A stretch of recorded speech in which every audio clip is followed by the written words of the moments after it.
স্টিলের ব্রিজ থেকে পড়ে গুরুতর আহত এক ব্যক্তি। স্থানীয় জনগণের হাতে আক্রান্ত ভিডিও এবং অ্যাসিস্ট্যান্ট জুনিয়র ইঞ্জিনিয়ার।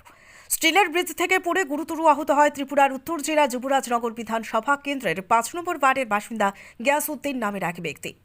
সাতান্ন যুবরাজনগর বিধানসভা কেন্দ্রের ৪ নম্বর ওয়ার্ডে একটি স্টিল ব্রিজ রয়েছে, যে ব্রিজটি দীর্ঘদিন থেকে মরণ ফাঁদে পরিণত হয়ে রয়েছে। গিয়াসউদ্দিন নামের ওই ব্যক্তি নিজের ব্যক্তিগত কাজে বাড়ি থেকে বেরিয়ে ব্রিজটি পার হবার সময় আচমকাই ব্রিজ থেকে পড়ে গুরুতর আহত হন। সঙ্গে সঙ্গে তাকে চিকিৎসার জন্য ধর্মনগর জেলা হাসপাতালে নিয়ে যাওয়া হয়। হাসপাতালের কর্তব্যরত চিকিৎসকেরা তাকে উন্নত চিকিৎসার জন্য ত্রিপুরার প্রধান রেফারেল হাসপাতাল আগরতলা জিবিপি হাসপাতালে রেফার করে। বর্তমানে আগরতলা জিবি হাসপাতালে চিকিৎসাধীন রয়েছেন গিয়াসউদ্দিন নামের ওই ব্যক্তি। এই ঘটনার পরিপ্রেক্ষিতে ৫৭ যুবরাজনগর বিধানসভা কেন্দ্রের ৪ এবং ৫ নম্বর ওয়ার্ডের স্থানীয় জনতা একত্রিত হয়ে বিক্ষোভ দেখাতে শুরু করেন। ঘটনার খবর পেয়ে ঘটনাস্থলে পৌঁছান ৫৭ যুবরাজনগর ব্লকের ভিডিও দেবপ্রিয়া দাস এবং অ্যাসিস্ট্যান্ট জুনিয়র ইঞ্জিনিয়ার অভিপাল। তারা ঘটনাস্থলে যাবার পর তাদের বক্তব্যে সন্তুষ্ট না হয়ে উত্তেজিত জনতা ভিডিও সহ অ্যাসিস্ট্যান্ট জুনিয়র ইঞ্জিনিয়ারের উপর আক্রমণ চালায়। ঘটনার খবর পেয়ে তড়িঘড়ি ঘটনাস্থলে ছুটে যায় ধর্মনগর থানার বিশাল পুলিশ এবং ত্রিপুরা স্টেট রাইফেলস বাহিনীর জওয়ানরা। পরবর্তীতে পুলিশি হস্তক্ষেপে পরিস্থিতি নিয়ন্ত্রণে আসে। উত্তেজিত জনতা জানায়, ব্রিজটি অতি সত্বর মেরামত না হলে তারা বৃহত্তর আন্দোলনে যাবে। এদিকে ভিডিও এবং অ্যাসিস্ট্যান্ট জুনিয়র ইঞ্জিনিয়ারের উপর জনগণের হামলার ঘটনার তদন্ত শুরু করেছে ধর্মনগর থানার পুলিশ। ত্রিপুরা থেকে বিক্রম কর্মকারের report, crime press Bengal news. এখানে অ্যাকচুয়ালি একটা ওই স্টিল ব্রিজ আসলো মেনটেন্যান্সের, এটা কিছুদিন আগে স্যাংশন হয়েছে, তো এটা আমরা প্রসেসিং চলছে। তো বাই দ্য বাই একটু ডিলে হয়েছে এখন, যেটা একটা আনফর্চুনেট ইনসিডেন্ট ঘটছে লাস্ট রবিবার দিন, একজনের অ্যাক্সিডেন্ট হয়েছে এখানে। তো এখন এটা পাবলিকের ডিমান্ড যে এটা যাতে এখানে মানে স্টিল ব্রিজ না করে এটা একটা পার্মানেন্ট একটা ব্রিজ দেওয়া হয়। তো আমরা এটা অলরেডি আমরা টেক আপ করবো। আমি অলরেডি ডিএমসির সাথেও কথা বলছি এই বিষয়ে। তো এটা আমি এখন মানে স্যাংশনের লেগে এটা আমি প্রপোজাল পাঠাইবো। আর টেম্পোরারি তারা আসা যাওয়ার জন্য একটা আমরা টেম্পোরারি অ্যারেঞ্জমেন্ট করে দেবো। এটা কালকে থেকে এটা কাজ শুরু করে যাতে অ্যারেঞ্জমেন্টটা তাড়াতাড়ি শেষ হয়ে যায় এটা ব্যবস্থা করা হবে আর কি। ম্যাডাম, আপনার জানা মতে এই যে ব্রিজটা যে এই অবস্থাতে আছে, দুর্বল অবস্থা আছে, কতদিন থেকে আপনি এটা জানেন?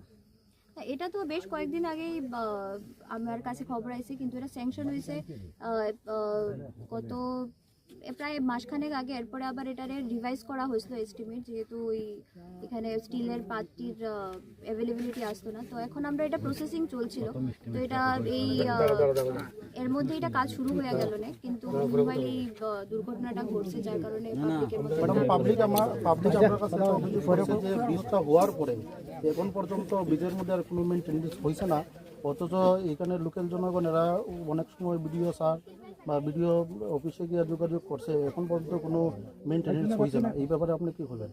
না, এর আগে কোনো মেনটেন্যান্স হয়েছে না, এটার ইনফরমেশন অ্যাকচুয়ালি আমার কাছে নাই। আর আমি জয়েন করার পরে ওই ফার্স্ট একটা মেনটেন্যান্সের যেটা স্যাংশন হয়েছে আর কি।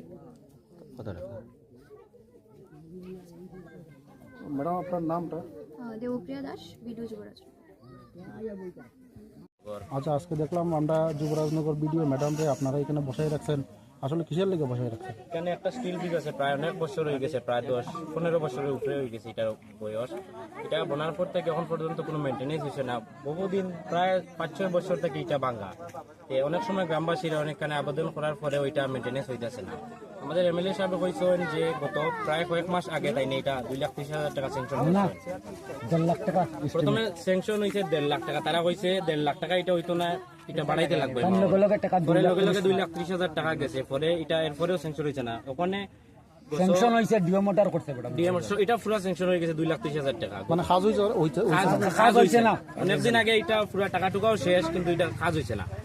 গত পরশু আমরা গ্রামের একজন অ্যাক্সিডেন্ট হয়েছে এখানে, পরে আমরা জনগণের খুবের মুখে ইয়া এটাতে ভিডিওরে আনাইয়া এখানে ঘেরাও করার পরে ভিডিও প্রথমে কইছে যে এটা স্যাংশন হয়েছে মাত্র 2 সপ্তাহ আগে, পরে ওখানে আবার সাংবাদিক জিজ্ঞানির পরে কয় 1 মাস আগে। তারপরে তারা কয় এটা 1.5 লাখ টাকা মাত্র স্যাংশন হয়েছে। এই সেই লামসাম কথা কয়, মানুষের কোনো গ্যারান্টি দেয় না কিছু। আর আমাদের গ্রামের একজন বিরাটভাবে ইনজুরি হয়েছে, উনি এখন আইসিইউতে আছেন, হয়তো আগরতলা জিবিতে। আচ্ছা, এই ব্রিজটা কত সালে হয়েছে কইতে পারেন? ব্রিজটা অনুমানিক কত বছর আগে হয়েছে? প্রায় তা 18-20 বছর হয়ে যাবে এটা ব্রিজটা হয়েছে। এরপরে কি আপনার জানা মতে কি ব্রিজের কোনো কাজ হয়েছে না? এরপরে কোনো কাজ হয়েছে না। এটা এইভাবে একটা রিপেয়ারিং চলছে, 2টা সিট রিপেয়ারিং কইছে প্রথম সরকার আবার পরে। এটা অনেক আগে প্রথম সরকার আবার পরে 2টা সিট রিপেয়ারিং করা হয়েছে। এটা যে ভাঙ্গা অবস্থায় আছে মানে কত বছর ধরে এটা এই মানে 5-6 বছর থেকে ভাঙ্গা। ভাঙ্গা অবস্থায় এরপরে কি আছে। আপনারা কেউ লোকের এরপরে অনেক যোগাযোগ করা হয়েছে, এমএলএর সাথে যোগাযোগ করা হয়েছে, গ্রাম পঞ্চায়েতে যোগাযোগ করা হয়েছে, বিডিওর সাথে যোগাযোগ করা হয়েছে। এর সাথে এর কাছে গেলে কয় হে খাইলিছে, এর কাছে গেলে কয় হে খাইলিছে। এখানে দাঁড়িয়ে কইছে এখানে দাঁড়াইয়া কইছে প্রধান মেম্বারে খাই প্রধান মেম্বারে আর খাইলিছে। গ্রামও দরবার লাগাইয়া তৈছে প্রধান মেম্বারের লগে ইঞ্জিনিয়ার আসে, আপনারা এখন কি চাইতেছেন? আমরা এটা চাইছি যে এটা যাতে একটা ব্রিজ হইতো, এটার একটা স্থায়ী সমাধান হইতো এবং আমাদের যে ইনজার্ড হয়েছে আমরা গ্রামের একজন তাইনের সুস্থ হওয়ার লাগে যা একটা অ্যামাউন্ট লাগে বা যে কোনো সাহায্য লাগে এটা করা হইতো। এই ফুল দিয়া ছোট ছোট প্রাইমারি স্কুলের বাচ্চা যায় ওই সামনে ভিতরে ডেইলি 2-250 ছাত্র আমাদের আছে। যুবরাজনগরের প্রায় অর্ধেক ছাত্রছাত্রীরা 150 ভিতর যে স্কুলে দিয়া এই ব্রিজ দিয়ে যাতায়াত করে, কিন্তু এই ব্রিজটা 5-6 বছর তাই নাজেহাল অবস্থা। তারপরে এই দেখেন আপনি এই এলাকার যত গরু ছাগল আছে মানে মানুষের মানুষ কৃষি আছে কাজ সব সবকিছু এই ব্রিজ দিয়েই হয়। দ্বিতীয় আমাদের কাছে কোনো বিকল্প পথ নাই। এদিকে যত মানুষ হয় এদিকে যত